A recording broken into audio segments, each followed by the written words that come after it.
Well, welcome. Happy Sunday. Welcome to Resonate Church. My name is Preston Rhodes. I'm the pastor here, and I'm thankful for the chance to get to be here with you guys, to worship together and learn together. I hope that you brought a Bible. I hope that you brought a journal. I hope that you're ready to learn. Like Ben said, we don't have the screens today, so usually most of my quotes and my main points and stuff will be on the screens. They're not today, so you should have a handout in front of you. If you don't have one, somebody can get you one of those. There's a little more. There's a few more words on that than there usually is. That's because I wanted to give you guys the quotes so that you could read them and study them, things like that. But if you have a handout, then you are ready to go. By show of hands, we're going to start off this way. By show of hands, who thinks women ought to wear hats in church?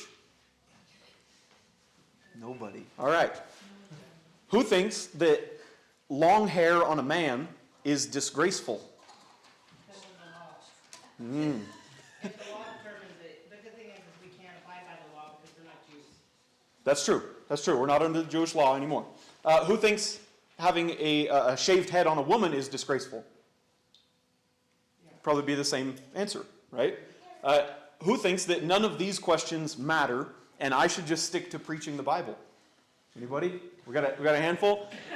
All right, well, I gotcha, because today we're going to talk about those exact questions from the Bible. That's what we're talking about today. Head coverings, hair length, gender distinctions, authority symbols, and the creational order. Those are our topics today. This summer, we have been in a series in 1 Corinthians, walking through these 16 chapters. So for the past 9 weeks, we've been learning about the issues that were present in the church in Corinth. And then we've specifically been talking about the ways that the gospel can heal and fix and transform every single one of those issues. So we've talked about division, we've talked about church discipline, about civil litigation, about incest and property rights and sexual immorality and marital intimacy and much, much more. And over again, we have seen that the good news of the life, death, and resurrection of Jesus has something to say about every single one of those topics. The gospel is the great meta story. The story that encompasses all other stories. And that means that each and every story, including every person and every issue, fits inside the breadth of the gospel. There is no dark and hidden corner of human existence that the gospel does not speak to and provide for.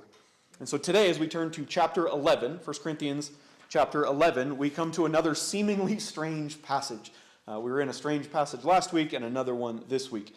This passage, which at first glance appears confusing or archaic or maybe even irrelevant, actually has a lot to say to us today. And so I'm hopeful that by walking through this text this evening, we will come out with a clear and encouraging understanding of Paul's teaching in chapter 11. So let's cover a little bit of the kind of the historical and biblical context before we get into our verses today.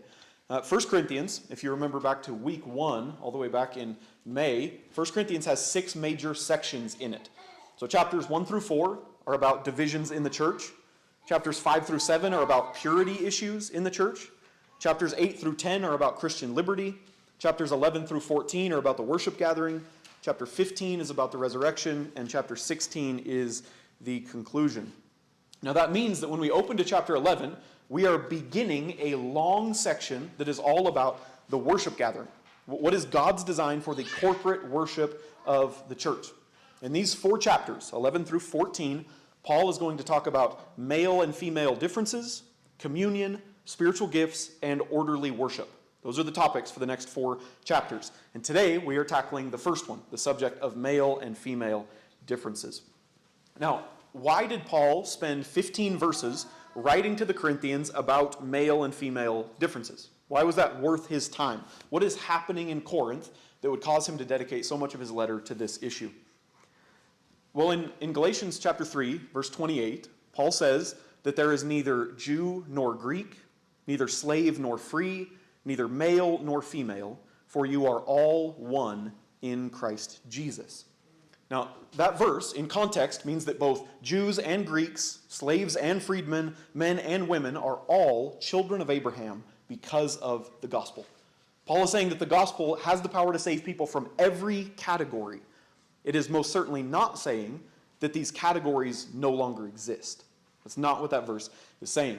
So most scholars would agree that Paul wrote this section in 1 Corinthians 11 because the Corinthians were misunderstanding and over-applying the teachings of Galatians 3:28.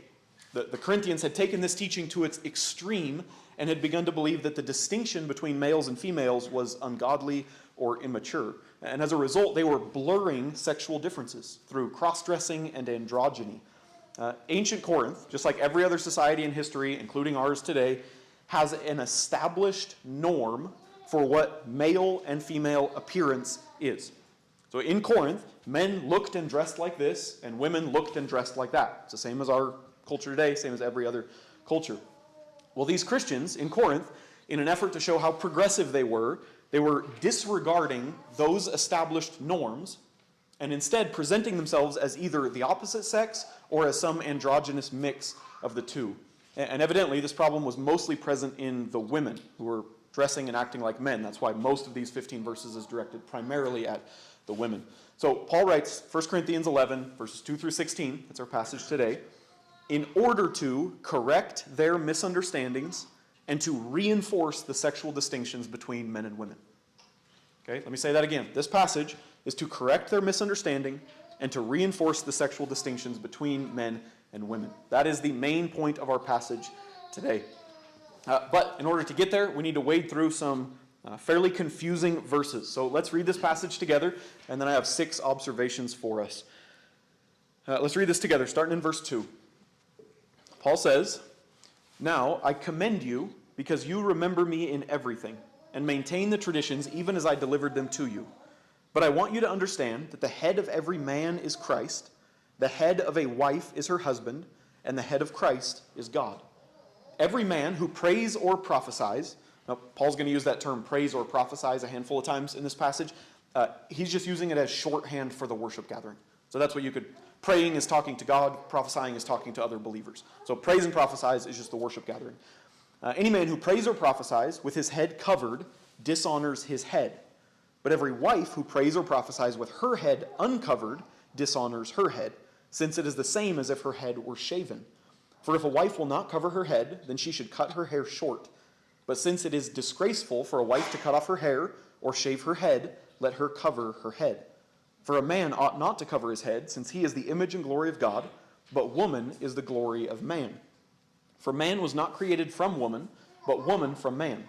Neither was man created for woman, but woman for man. That is why a wife ought to have a symbol of authority on her head because of the angels. Nevertheless, in the Lord, woman is not independent of man, nor man of woman. For as woman was made from man, so man is now born of woman. And all things are from God. Judge for yourselves. Is it proper for a wife to pray to God with her head uncovered? Does not nature itself teach you that if a man wears long hair, it is a disgrace for him? But if a woman has long hair, it is her glory, for her hair was given to her for a covering. If anyone is inclined to be contentious, we have no such practice, nor do the churches of God." So those are verses. There's some weird stuff in there, right? We're going to wade through it together. 6 observations from this text. Number 1, this is the foundational observation. This is the foundation of Paul's argument. God created and ordered men and women differently. He created and ordered men and women differently. So here's how Paul starts his argument. Verse 3. He says, "But I want you to understand that the head of every man is Christ, the head of a wife is her husband, and the head of Christ is God." His central point here is to show that the way that God ordered the man and the woman is different. There's one word in this verse that we need to make sure we understand, and that is the word head. The word head is used 3 times in verse 3.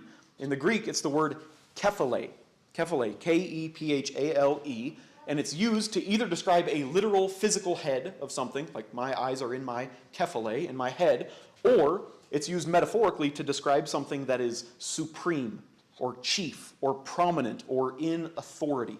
So in this verse, obviously, it's being used metaphorically to describe a hierarchy of spiritual authority. The Pillar New Testament commentary says, Paul's language and the flow of the argument seem to reflect an assumed hierarchy through which glory and shame flow upward from those with lower status to those above them. In this context, the word, kephale, head, almost certainly refers to one with authority over the other. So the Corinthians were arguing that since Jesus is the head of the church, he must be the head over men and women in the exact same way. That they were flattening the creational distinctives between men and women. So Paul writes to correct them. He wants the Corinthians to understand that the creational differences are not to be ignored. The spiritual authority over every man is Christ. The spiritual authority over every woman is her husband, or if she is unmarried, it is her father.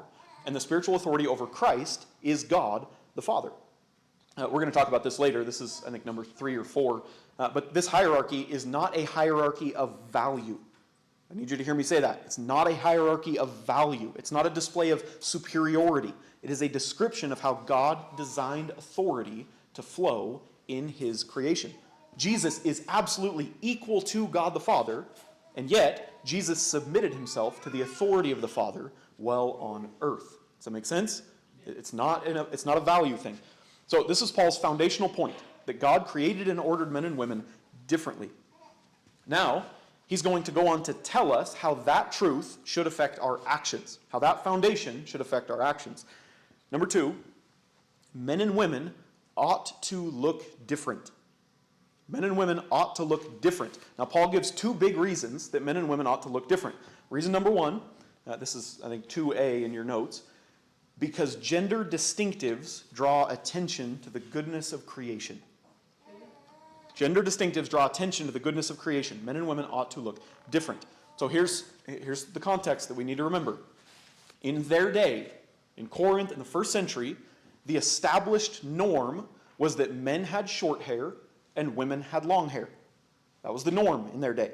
Also in their day, men had their heads uncovered, but women had their heads covered. They wore hats or veils or scarves or something like that.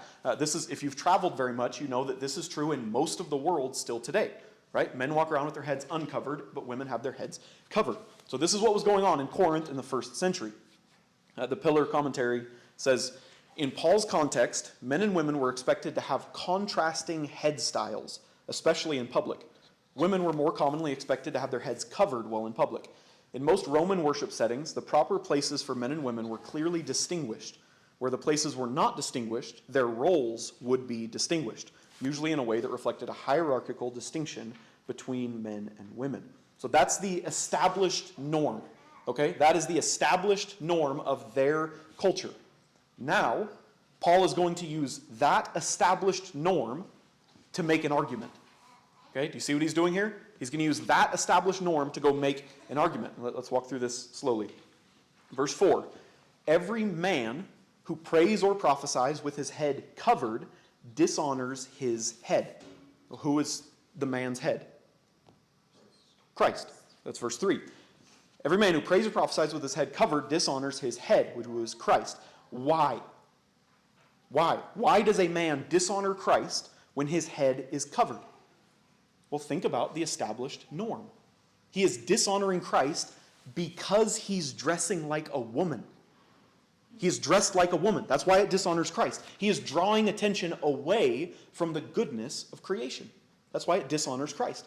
Verse 5, but every wife who prays or prophesies with her head uncovered, dishonors her head. Who is her head? Her husband. Since it is the same as if her head were shaven. For if a wife will not cover her head, then she should cut her hair short. So again, same question. Why does a woman dishonor her husband when her head is uncovered? It's because she's dressing like a man. She is drawing attention away from the goodness of creation. In fact, Paul, he actually expands his argument when he's talking to the woman. He says, if she really wants to dishonor her husband that bad, she might as well get a buzz cut. That's his argument here. She might as well get a buzz cut because she's already out here looking like a dude. She's dressing like a dude. Paul says if a wife will not cover her head, then she should cut her hair short. That's his argument there in verse 5. Verse 6, the rest of verse 6. He says, but since it is disgraceful for a wife to cut off her hair or shave her head, let her cover her head. So everyone in that culture knew that it was embarrassing or shameful for a wife to have a shaved head. Again, Paul is appealing to the cultural consensus of that day. So Paul is saying, here's his argument to the women. He says, ladies, if you're going to uncover your heads, why don't you just shave your heads? Oh, because it's embarrassing? Exactly. So cover your heads and dress like a woman. That's the structure of Paul's argument here in verses 4 through 6. Verse 7. For a man ought not to cover his head, since he is the image and glory of God, but woman is the glory of man. A man ought not to cover his head because he's the image and glory of God, but woman is the glory of man. In verse 7, Paul is tying his argument back to the foundational truth that he started with in verse 3, that men and women were created and ordered differently. So think of verses 3 through 7 like a sandwich. 3 and 7, he's restating the foundation. Verses 4 through 6 is the meat of his argument, that men and women ought to look different. Since Christ is the head of man, the man is the glory of Christ. Since man is the head of the woman, woman is the glory of man. Now, this verse can get complicated, and it can get a little bit sensitive to us.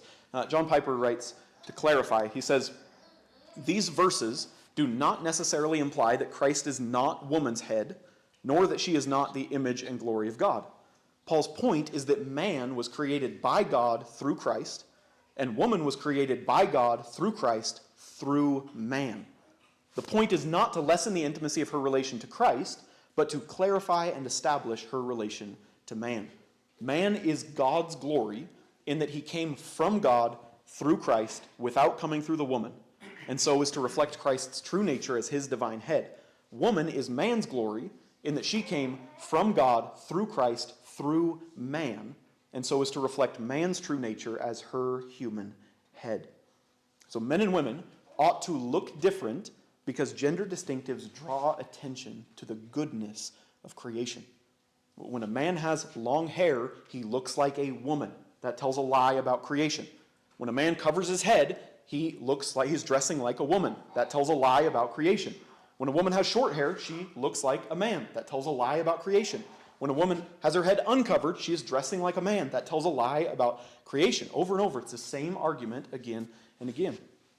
New Testament scholar Brian Rosner wrote, men should look like and be easily recognized as men, and women should look like and be easily recognized as women. There should be no gender blurring or gender confusion. A female who wears her hair in a feminine manner, then, testifies and witnesses to the goodness and rightness of God's good creation in distinguishing the differences between male and female. So pay attention to that section. A woman who wears her hair in a feminine manner testifies and witnesses to the goodness and rightness of God's good creation. That's where I get this main point. Men and women ought to look different because gender distinctives draw attention to the goodness of creation. But that's not the only reason. That's just the first reason. Second, men and women ought to look different because gender distinctives display the proper order of creation. Display the proper order of creation. In verse 8, Paul continues his argument. He says, for man was not made from woman, but woman from man. Neither was man created for woman, but woman for man. That is why a wife ought to have a symbol of authority on her head, because of the angels.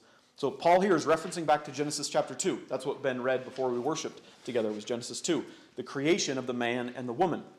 If you remember the story, if you were paying attention a few minutes ago, you might remember that God created Adam out of the dirt, and he gave him a huge job, a massive job. In fact, the job was so big, Adam couldn't do it alone. He needed help. He needed a helper. And therefore, God put Adam to sleep, and he pulled a rib out of his side, and he created Eve to be Adam's helper. So Paul says, man was not made from woman, but woman from man. Adam was made from Eve, not vice versa. That's what Paul's saying. The woman's existence flowed out of the man's existence. And then he says, neither was man created for woman, but woman for man. Remember, God created Eve to be Adam's helper. Eve was created to help and to complement Adam, not the other way around. So not only does the woman's existence flow out of the man's existence, but the woman's purpose flows out of the man's purpose. New Testament theologian Francis Watson wrote, this is kind of a complicated quote, so I'll try to emphasize in a way that's helpful. He wrote, the Pauline language, the language that Paul uses, and the Genesis narrative are androcentric, man-centric, male-centric, in the sense that woman's being is determined by the being of the man. Her existence rectifies the deficiencies of his. It shores up the weaknesses of his. And nothing is said of the meaning of her existence in itself and apart from his. Yet, his own existence in itself and apart from her has been described as not good.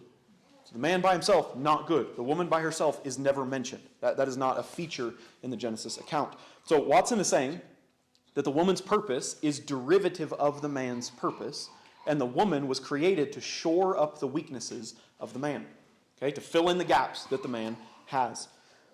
In other words, the created order is a one-way street. It's a one-way street. The spiritual authority flows from Christ to the husband, to the wife. It is a one-way street. And therefore, Paul says, wives are to have a symbol of authority on their heads. Because of the created order, wives should display that they are under the authority of their husbands. In their day, in Corinth, this was a veil. Married women wore a veil, particularly in church. In our day, this is displayed by a wedding ring. Married women wear a wedding ring to show that they are under the authority of their husbands. When we uphold gender distinctives, we are displaying the created order.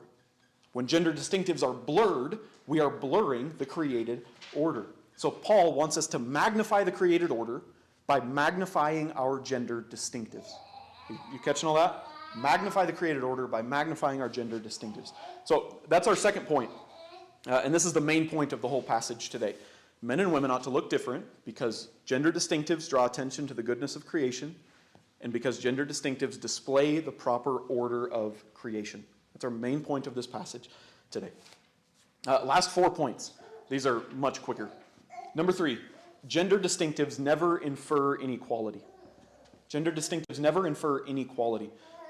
After repeatedly talking about the created order, Paul wants to ensure that no one is thinking that that means men are superior to women or men are more valuable than women. So he says, verse 11, nevertheless, so 10 verses of talking about the created order, he says, nevertheless, in the Lord, woman is not independent of man, nor man of woman. For as woman was made from man, so man is now born of woman, and all things are from God. So he says, even though man and woman have a created order, with the man being the spiritual authority of the woman, that doesn't make them unequal or independent of each other. All right, just a couple verses ago, he referenced Genesis 2 to say that woman was made from the man. But here he says, as woman was made from man in Genesis, now man is born from woman. All right, so the first man, the first woman came from the first man. But every man after that has been born of a woman. Every man since then has been born of a woman. Men and women are not independent. They are interdependent. We depend on one another. If all the men or all the women died, society would collapse almost immediately. We are interdependent. And so we must not forget, in all this talk about the created order, that God created both men and women in his image, and he gave both men and women equal value. Authority and submission have nothing to do with value. They have everything to do with design. Men and women are equal in value, but they're different in design. They're different in roles and functions and appearances. Equal in value, different in design. Gender distinctives never infer inequality. Number 4, gender distinctives must take their cues from culture and nature. Gender distinctives must take their cues from culture and nature. When Paul makes his argument that long hair on a man is disgraceful, or that short hair on a woman is disgraceful, where is he getting that standard? Is that the law of Moses that says that? Did Jesus tell him that in a dream? Where is he getting that standard? What is informing his standard about hair length? Verse 14 says, does not nature itself teach you? Nature itself teach you that if a man wears long hair, it is a disgrace for him, but if a woman has long hair, it is her glory. Paul appeals to nature, to culture, to customs, to traditions, to norms. He doesn't say the Levitical law says. He says, guys, look around. Can't you see that all the dudes have short hair and the women have long hair? Get a clue. That's his argument here. Look around. Look at nature. Can't you see obviously?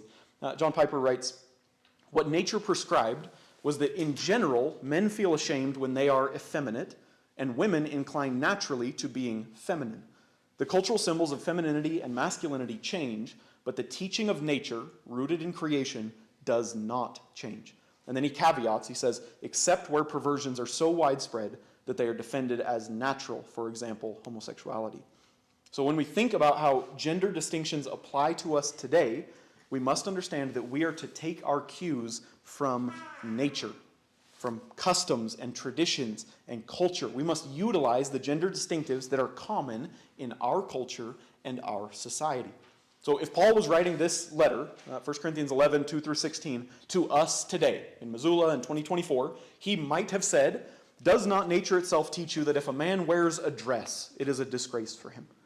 Does not nature itself teach you that if a man wears makeup, it is a disgrace to him? He might have changed the cultural marker, but he would have appealed to our culture. Our gender distinctives must take their cues from culture and nature. Number 5, gender distinctives must take into account the effects of your appearance on others. The effects of your appearance on others.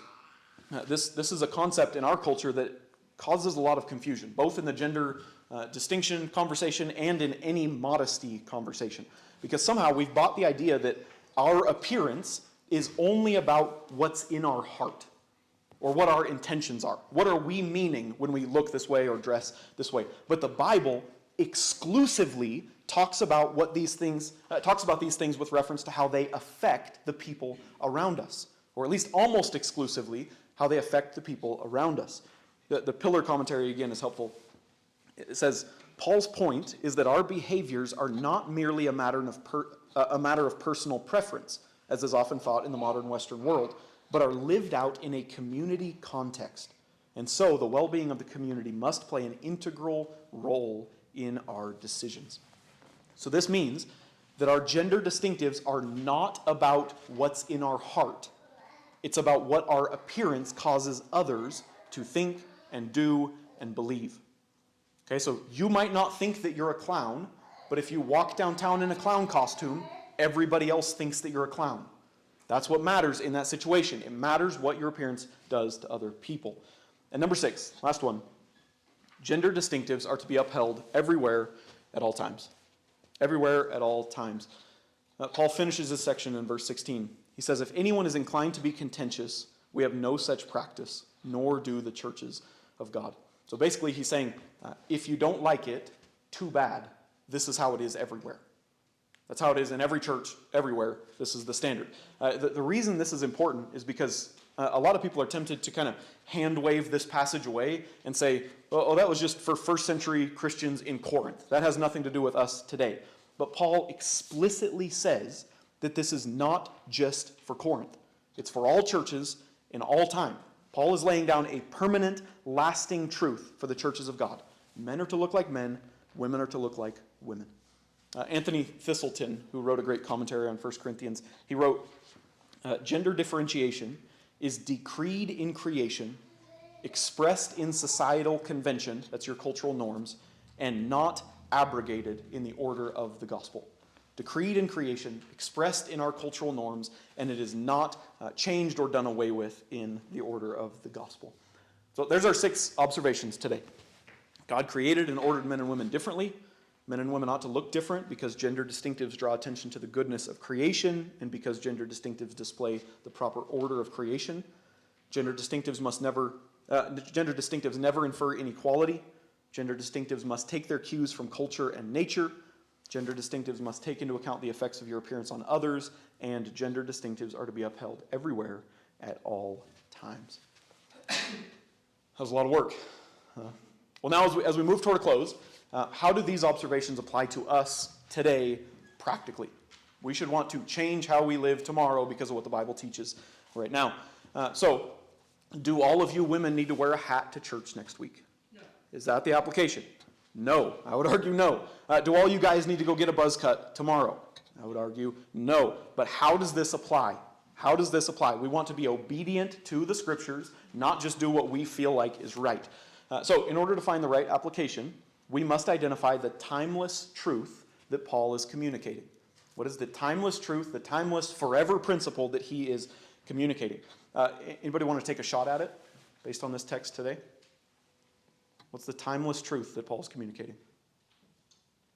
Men are to be men, women should be women. There we go. Did it. Perfect. Exactly. The timeless principle is observation number 2. Okay, that is the principle. Men and women ought to look different because gender distinctives draw attention to the goodness of creation and because it displays the proper order of creation. So the way that we apply this timeless principle is by ensuring that men look like men and women look like women according to the customs and standards of today, of right now, Missoula 2024. That's how you apply this faithfully. So here are 4 specific applications for us. Number 1, look like the sex that you are.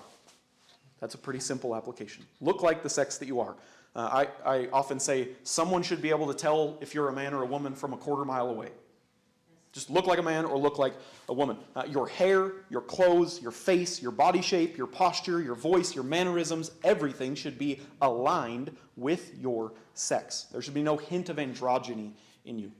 This obvious distinction honors God by highlighting the beautiful differences between men and women, and it honors your fellow man by creating clarity and drawing attention to the proper things. So may we honor God and honor our fellow man by looking like men if you're a man, looking like a woman if you are a woman. Number 2, don't buck against cultural norms. Don't buck against cultural norms. There are places in the Christian life where we are to look at our culture and say, I don't care about you, I'm doing something different. There are tons of those places. This is not one of those places. This is not one of those places because Paul specifically appeals to nature and customs as the standard. Okay, so in case you think I'm being hypocritical here, I'm not. I'm following the same logic. When the Bible says that we are to ignore the culture and do something countercultural, we obey the Bible. And when the Bible says that we are to align to the culture, we obey the Bible. So this is one of those situations where the Bible tells us to align to the culture. So don't make it your mission to break down cultural norms when it comes to appearance. That's not the Christian's job, at least not in the androgynous direction. Okay? That's not our job. If your culture says that men wear this and women wear that, follow suit. Just follow suit. That's all that this is asking. This is not the place for rebellion or standing out. Harry Styles might be trying to mainstream dresses on men. Christians should not. Okay? You shouldn't be the one trying to break that new pattern. There was a video circulating a while back. You might have seen it. It was Corey Asbury. So he's one of the worship leaders for Bethel. And he was talking about why his fingernails are painted. That was the conversation. You could go find his video on YouTube. His big defense, why his fingernails are painted, he said, fingernail polish is a cultural construct, and the Bible doesn't say anything about it. Now, Corey is exactly right. The Bible doesn't say anything about fingernail polish. The femininity of fingernail polish is a cultural construct. He is 100% right about that. But the Bible tells us to align to the cultural constructs. Do you see where his argument falls apart? The Bible tells us to align to the cultural constructs. I'm going to borrow a comparison from another pastor I heard. When Corey says that fingernail polish is just a cultural construct, so it shouldn't matter to us, that's kind of like one of you guys leaving church today, and you go stand on the sidewalk on Higgins, and you're flipping the bird to every car that drives by.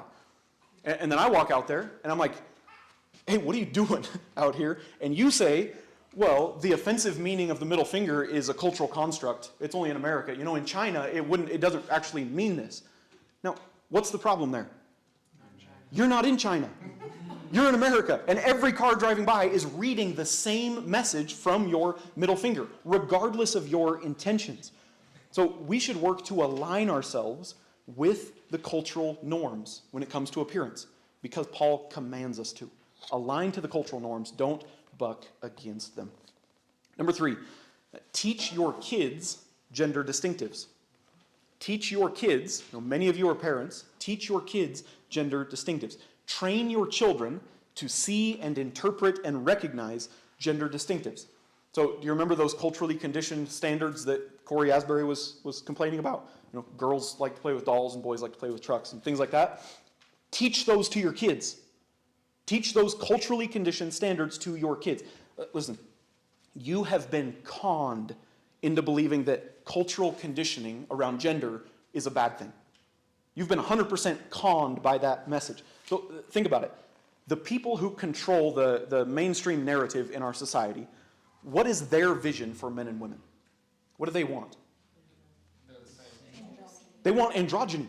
100% they want androgyny. So therefore, they want you to think that social constructs around gender are meaningless and regressive. That's part of their agenda, right?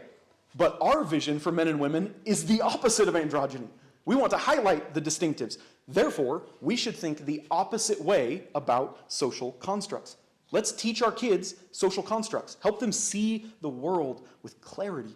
Give them foundations and categories to think in.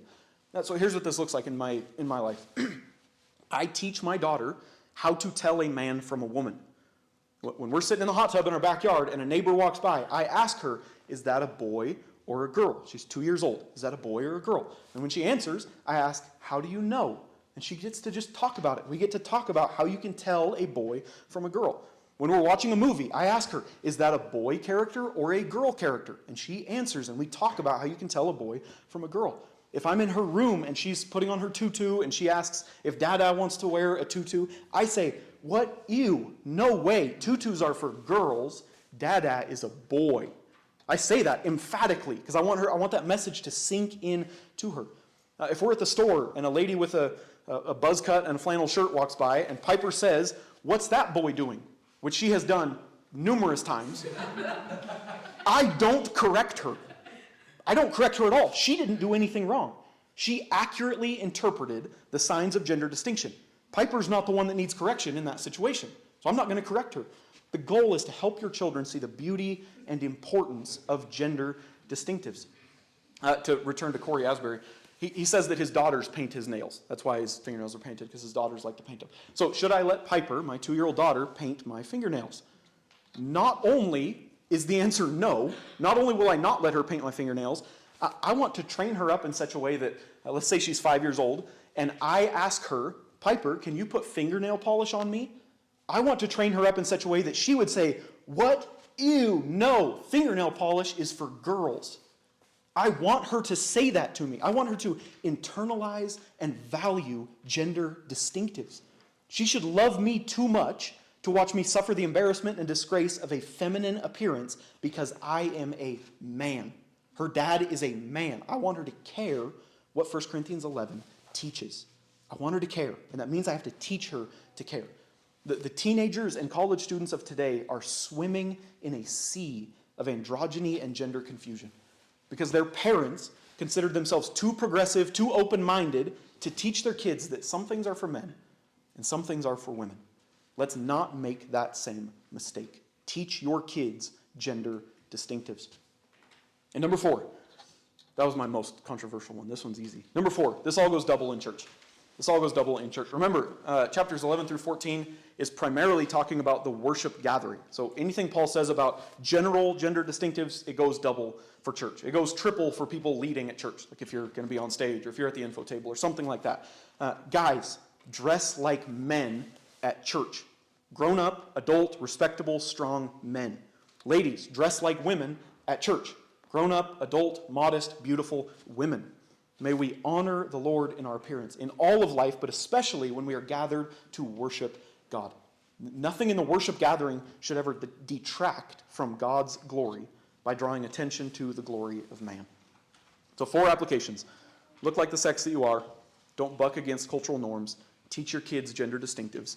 And this all goes double in church. Well, I hope that today has brought clarity to a sometimes confusing passage. Ladies, you don't need to come to church with a veil on next week. You don't have to worry about it. You just need to come to church looking like a woman. And men, you need to come to church looking like a man next week. That's how we honor God and we honor one another. May we be a church that displays God's glorious design of men and women by walking in his commands for us. Let me pray for us, and then we have a couple discussion questions that are on your handout. Would you pray with me?